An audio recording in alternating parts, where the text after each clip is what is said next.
George William Byarahanga akazarwa mukaaga mu kwezi kwa 10 omwaka gwa 1996 kandi akahiza ekitebe kya mushanju kandi akatandika kwesimbaho omu bwa chairman omwaka gwa 1986 kwisi hati nibwo akiri chairman. 1986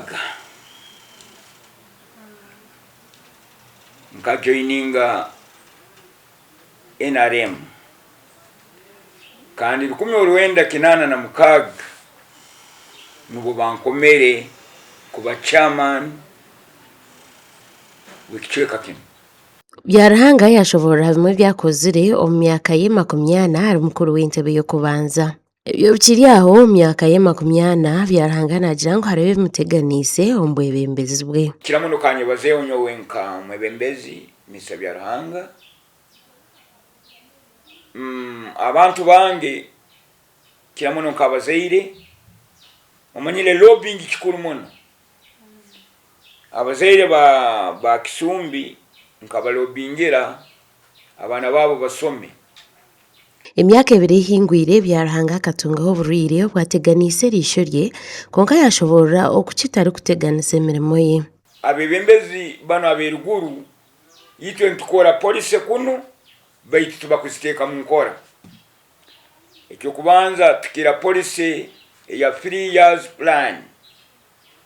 Ejo tugikora habuli mwaka ntwaye bitagwa byaitu nkaba kengudo amaziba nebindi baitu ntusasa muno.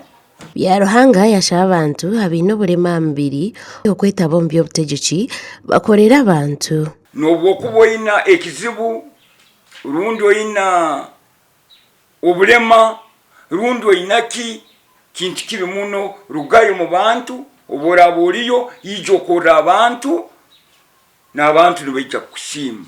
So abo bona abanyakwino obuzibu nimbaterera omuranga baije bahereza abantu babo. Abatura bagambaho amikorere n'emitwarize ya chairman Byarahanga. N'omuntu orukunda abantu kandi n'omuntu orukwakira kandi nawija oyine enshobe nakuhabura kurungi kandi akugarura omu mbeera ezoshemereire kubarumu. So n'omuntu orukukora ebintu ebiri byo kandi ebishikire. Rungi tali muri wenguzi nogenda nakwebaruha taine ensonga amaizi tugaine enguda tuzine taine buzibu bwona nebye byange. Akaruru k'abakuru b'entebe y'okubanza nikaza kuteerwa 28 omu kwezi kwa mushanju. Amakuru aga gashakwa Nyakisiki Justin omuri Fort Portal.